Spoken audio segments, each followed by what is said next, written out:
السلام علیکم ناظرین، ڈرامہ سیریل بیوی باجی کا ایپیسوڈ بہت ہی انٹرسٹنگ ہو چکی ہے۔ آنے والے ایپیسوڈ میں آپ لوگ دیکھیں گے کہ عذرا نے ساری حدیں پار کر دی جب وہ بیوی باجی کو ہاتھ سے پکڑ کر اپنے گھر سے باہر نکالتی ہیں اور وہ چیخ چیخ کر پکارتی ہیں کہ عذرا ایسے مت کرو، آخر میں جمال کی ماں ہوں، تم اس طرح سے ظلم میرے اوپر نہیں کر سکتی۔ جس پر عذرا اسے کہتی ہے کہ تم اگر جمال کی ماں ہو تو میں اس کی بیوی ہوں اور یہ گھر صرف اور صرف میرا ہے، اور اسے گھر سے باہر نکال دیتی ہیں۔ جس کے بعد آپ دیکھیں گے کہ بیوی باجی در بدر کی ٹوکریں کھائیں گی اور سوچتی رہے گی کہ پہلے مجھے واصف نے اپنے گھر سے نکالا، پھر نصیر نے نکالا، اب جمال نے بھی مجھے اپنے گھر سے نکال دیا، اور وہ اسی سوچ میں روڈ پر چل رہی ہوتی ہیں اور وہ مر جاتی ہیں۔ دوسری طرف آپ دیکھیں گے کہ ولید لاہور سے واپس آ جاتا ہے تو پہلے واصف بھائی کے گھر آتا ہے اور اپنی ماں کے بارے میں پوچھتا ہے تو اسے کہتے ہیں کہ وہ نصیر بھائی کے گھر گئی ہے۔ جب وہ نصیر سے ملتا ہے تو وہ اسے کہتے ہیں کہ ہمارے گھر سے تو کب کی جا چکی ہیں جمال بھائی کے گھر، اور وہ جمال بھائی کے پاس چلا جاتا ہے، اور جب جمال بھائی سے پوچھتا ہے تو جمال اسے کہتا ہے کہ ہمارے گھر سے بھی کب کی جا چکی ہیں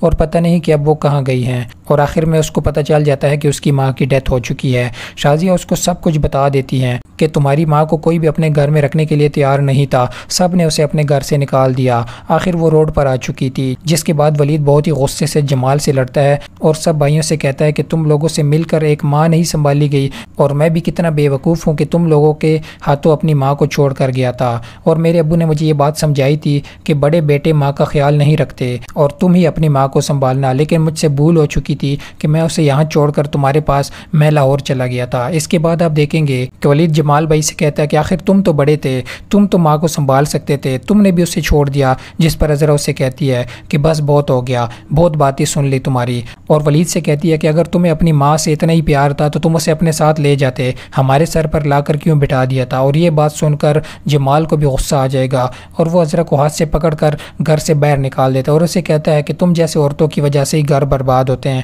اور آج تمہاری وجہ سے ہی میری ماں اس دنیا سے چلی گئی۔